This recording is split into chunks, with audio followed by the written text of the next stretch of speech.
آپ نے ذکر کیا میاں باقر صاحب کا 2-3 دفعہ آپ نے ذکر ہاں جی کیا۔ ہاں جی ہاں جی ہم میاں باقر مرحوم رحمہ اللہ کا ذکر سنتے رہے ہیں، شیخ عبدالرشید مجاہد آبادی حفظہ ہاں، اللہ یہ سے۔ مجاہد آبادی کیونکہ اسی دیہات سے تھے، صحیح اسی دیہات سے تھے، اور جس وقت پارٹیشن ہوئی اور ان کے جو رشتہ دار تھے یہ سب انڈیا چلے گئے اور یہ وہیں رہے اور مسلمان ہو گئے، یہ 9 مسلم تھے۔ ہاں جی، تو پھر میاں باقر بھی 9 مسلم نہ تھے؟ نہ نہ نہیں، وہ تو مولانا مجاہد آبادی عبدالرشید صاحب۔ جی مجاہد ایسی۔ آبادی جی حافظ ایسی۔ اللہ ان کو ہاں صحت تندرستی عطا فرمائے، اور پھر یہ انہوں نے میاں صاحب سے پر قصب فیض ابتدائی کیا، پھر وہ اوڈا والے سے بھی کیا، پھر پتہ ہے کہاں کہاں پڑھتے رہے۔ بہرحال نیک آدمی ہیں، مستجاب الدعوات ہیں، اللہ تعالیٰ ان کی صحت مزید اضافہ کرے۔ آمین۔ ہاں جی، ہمارے شیخ ان کا جب ان کے زبان سے ان کا ذکر اکثر سنتے رہتے تھے تو تجسس پیدا ہوتا تھا کہ ان کے حالات اور زندگی کے بارے میں معلومات ہمارے پاس بھی ہوں، تو آپ تو ماشاءاللہ ان کو جانتے ہیں، تو کچھ ان میں کی نے زندگی بہت کے حوالے سے کوئی واقعات۔ میں نے بہت دیکھا، مجھے ایک بات یاد ہے کہ اصل میں نا ان کی کچھ برادری راجن پور میں رہا کرتی تھی۔ جب وہ راجن پور جاتے تھے تو ہمارے گھر میں ٹھہر کر جاتے، کیونکہ ملتان میں آپ رہتے تھے۔ ملتان میں، اور کچھ اس وجہ سے کہ والد صاحب پڑھتے رہے، اور بابا مامدین صاحب رحمۃ اللہ علیہ تھے جو حافظ ذکاء اللہ رحمۃ اللہ علیہ کے چچا جان تھے، جنہوں نے ان کو پڑھایا تھا۔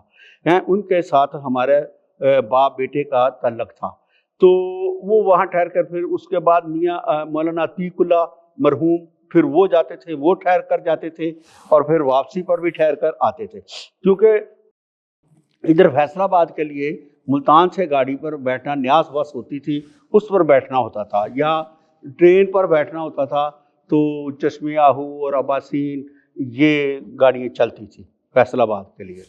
تو میاں باقر رحمۃ اللہ علیہ ہر وقت یہ کہا کرتے، یا اللہ اساں تیرے غلام، یا اللہ اساں تیرے غلام۔ تو کسی شخص نے پوچھا، بابا جی یہ کیا کہتے ہیں؟ تو میاں صاحب فرمانے لگے، اللہ کے بندے ہم یہ کہتے رہیں گے، یا اللہ اساں تیرے غلام، میں تیرا غلام، تو اللہ رب العزت نے ایک دفعہ بھی کہہ دیا کہ تو میرا غلام ہے، تو ہمارا کام بن گیا، ہمارا مقصد حاصل ہو گیا، ہمارا کام بن گیا۔ ان کی عادت مبارکہ ایسی تھی کہ جب اسٹیشن پر تشریف لاتے تو گاڑی میں تاخیر ہوتی تو جتنے 2-4 ساتھی ہوتے نا، سب سے کہتے، یار بھراؤ آپ نماز نہ پکا لئیے۔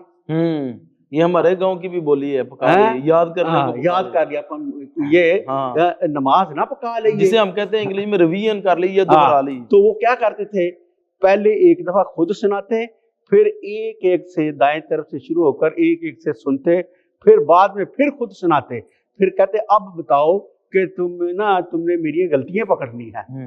بعض وقت خود جان بوجھ کر کچھ کر دیتے بھی، یہ بھی ہوشیار ہو کر بیٹھے ہیں کہ نہیں بیٹھے ہیں۔ وہ ایسے لوگ تھے۔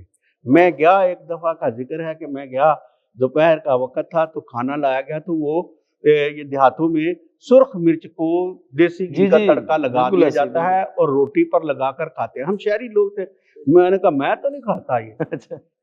پھر میاں صاحب رحمۃ اللہ علیہ ایک انڈا جو تھا وہ پکوایا، آملیٹ بنایا، پھر وہ میں نے کھایا۔ انڈے کو تو تب وہ جو آج چرغے کو حیثیت حاصل ہے نا، تب وہ انڈے کو حاصل تھی، وہ یہ بھی بہت بڑی بات تھی۔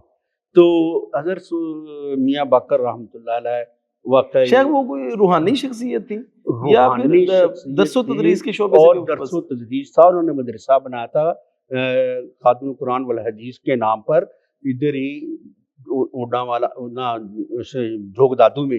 تو یہ حضرت حافظ عبد المنان وزیر آبادی رحمۃ اللہ علیہ کے آخری شاگردوں میں سے ہیں۔ اللہ ابا جی فرمایا کرتے تھے کہ میاں صاحب ہمیں فرماتے تھے کہ جب ہم حافظ صاحب رحمۃ اللہ علیہ سے پڑھتے تو حافظ صاحب کہتے تھے، یار بس نہ کرو، پڑھتے ہی جاؤ، پڑھتے ہی جاؤ، پڑھتے ہی جاؤ۔